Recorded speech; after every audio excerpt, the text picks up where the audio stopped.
ଜୟ ଶନିଦେବ। ତ ଦର୍ଶକ ବନ୍ଧୁ, ବେଦ ଏବଂ ଶାସ୍ତ୍ର ଅନୁସାରେ ଭଗବାନ ଶନିଙ୍କୁ ନ୍ୟାୟର ଦେବତା ଏବଂ ଫଳାଫଳ ପ୍ରଦାନକାରୀ ଭାବରେ ବିବେଚନା କରାଯାଏ। ସେଥିପାଇଁ ସେ ପ୍ରତ୍ୟେକ ବ୍ୟକ୍ତିଙ୍କୁ ନିଜ କାର୍ଯ୍ୟ ଅନୁଯାୟୀ ଶୁଭ ଏବଂ ଶୁଭ ଫଳାଫଳ ଦିଅନ୍ତି।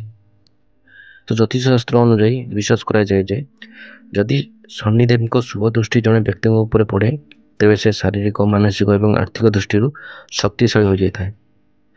ତ ହିନ୍ଦୁ କ୍ୟାଲେଣ୍ଡର ଅନୁଯାୟୀ ସୂର୍ଯ୍ୟଦେବଙ୍କ ଏବଂ ଛାୟାଙ୍କ ପୁଅ ଶନିଦେବ ଜ୍ୟେଷ୍ଠ ମାସର ଅମାବାସ୍ୟାରେ ଜନ୍ମ ହୋଇଥିଲେ। ଏହି କାରଣରୁ ଏହି ଦିନ ଶନି ଜୟନ୍ତୀ ଭାବରେ ପାଳନ କରାଯାଏ। ଶନିବାର ଦିନ କେଉଁ ଜିନିଷ କିଣିବା ଓ ଖାଇବା ଠାରୁ ଦୂରେଇ ରହିବା ଉଚିତ, ଆସନ୍ତୁ ଜାଣିବା। ତ ଲୁହା ଜିନିଷ, ଶାସ୍ତ୍ର ଅନୁସାରେ ଲୁହା ଜିନିଷ ଶନିଦେବ ସହିତ ଜଡ଼ିତ, ତେଣୁ ଶନି ଜୟନ୍ତୀ ଦିନ ଲୁହା ସହ ଜଡ଼ିତ ଜିନିଷ କିଣିବା କିମ୍ବା ଘରକୁ ଆଣିବା ଉଚିତ ନୁହେଁ। ଏହାଦ୍ୱାରା ଶନିଦେବ କ୍ରୋଧିତ ହୁଅନ୍ତି। ଲୁଣ, ଶନିବାର କିମ୍ବା ଶନି ଜୟନ୍ତୀରେ ଲୁଣ କିଣିବା ଠାରୁ ଦୂରେଇ ରହିବା ଉଚିତ। ବିଶ୍ୱାସ କରାଯାଏ ଯେ ଏହି ଦିନ ଲୁଣ କିଣିବା ଋଣ ବଢ଼ିବା ଏବଂ ଆର୍ଥିକ ସ୍ଥିତି ଉପରେ ନକାରାତ୍ମକ ପ୍ରଭାବ ପକାଇଥାଏ। ତ କଳା ଜୋତା, ଶନି ଜୟନ୍ତୀ ଦିନ ଆଦୌ କଳା ରଙ୍ଗର ଜୋତା କିଣିବା ଉଚିତ ନୁହେଁ ଏବଂ ଏହା କରିବା ଦ୍ୱାରା ବ୍ୟକ୍ତି ପ୍ରତ୍ୟେକ କ୍ଷେତ୍ରରେ ବିଫଳତା ସମ୍ମୁଖୀନ ହୁଏ। କଳା ତେଲ ମଞ୍ଜି, ଭଗବାନ ଶନିଙ୍କୁ କଳା ତେଲ ମଞ୍ଜି ଅର୍ପଣ କରିବା ଶୁଭ ବୋଲି ବିବେଚନା କରାଯାଏ, କିନ୍ତୁ ଶନି ଜୟନ୍ତୀ ଦିନ ଏହାକୁ ଆଦୌ କିଣିବା ଉଚିତ ନୁହେଁ। ଏହା କରିବା ଦ୍ୱାରା ବ୍ୟକ୍ତି ପ୍ରତ୍ୟେକ କାର୍ଯ୍ୟରେ ଏକ ପ୍ରକାର ବାଧାବିଘ୍ନ ସମ୍ମୁଖୀନ ହୁଏ। ତାପରେ ସୋରିଷ ତେଲ, ଶନି ଜୟନ୍ତୀ ଏବଂ ଶନିବାର ଦିନ ସୋରିଷ ତେଲ କିଣିବା ଉଚିତ ନୁହେଁ।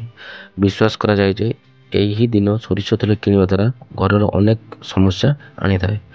ଶନି ଜୟନ୍ତୀରେ ଏହି ଜିନିଷ କିଣନ୍ତୁ ନାହିଁ। ଜ୍ୟୋତିଷଶାସ୍ତ୍ର ଅନୁସାରେ ଏହି ଜିନିଷ ବ୍ୟତୀତ ଶନି ଜୟନ୍ତୀ ଦିନ କଳା ରଙ୍ଗର ପୋଷାକ, କାଜଲ, କଳା ହରଡ଼ ଡାଲି ଇତ୍ୟାଦି କିଣିବା ଉଚିତ ନୁହେଁ।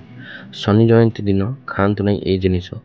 ଶନି ଜୟନ୍ତୀ ଦିନ ଜଣେ ବ୍ୟକ୍ତି ଶାକାହାରୀ ଖାଦ୍ୟ, ତାମସିକ ଖାଦ୍ୟ ଏବଂ ମଦ୍ୟପାନ ଇତ୍ୟାଦି ଜିନିଷ ଖାଇବା ଉଚିତ ନୁହେଁ। ଏହି ସମସ୍ତ ଗୁରୁ ପ୍ରକୃତିର ଖାଦ୍ୟ ଏବଂ ଏହାକୁ ଖାଇବା ଦ୍ୱାରା ବ୍ୟକ୍ତିର ଜୀବନରେ ଅନେକ ପ୍ରକାର ସମସ୍ୟା ହୋଇପାରେ।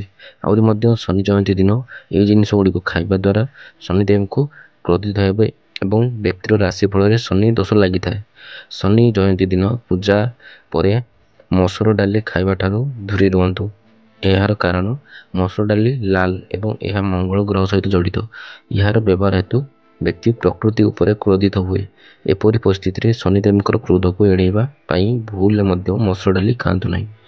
ତ ଦର୍ଶକ ବନ୍ଧୁ, ଆପଣଙ୍କୁ ଆମର ଏହି ଭିଡ଼ିଓ କେମିତି ଲାଗିଲା ଆପଣ କମେଣ୍ଟ ମାଧ୍ୟମରେ ନିଶ୍ଚିତ ଭାବେ ଜଣାନ୍ତୁ। ଯଦି ଭଲ ଲାଗିଥିବ ଲାଇକ୍ କରନ୍ତୁ, ଆପଣଙ୍କ ସାଙ୍ଗ ପ୍ରିୟଜନମାନଙ୍କୁ ସେୟାର କରନ୍ତୁ, ଆଉ ଯଦି ଚ୍ୟାନେଲରେ ନୂଆ ଅଛନ୍ତି ତ ସବସ୍କ୍ରାଇବ୍ ନିଶ୍ଚିତ ଭାବେ କରନ୍ତୁ। ପୁଣି ଦେଖା ହେବ ଏମିତି ଏକ ନୂଆ ଭିଡ଼ିଓ ନେଇ ନୂଆ ଏକ ଅଧ୍ୟାୟରେ। ସେ ପର୍ଯ୍ୟନ୍ତ ରହୁଛି। ଜୟ ଜଗନ୍ନାଥ, ଜୟ ଶନିଦେବ।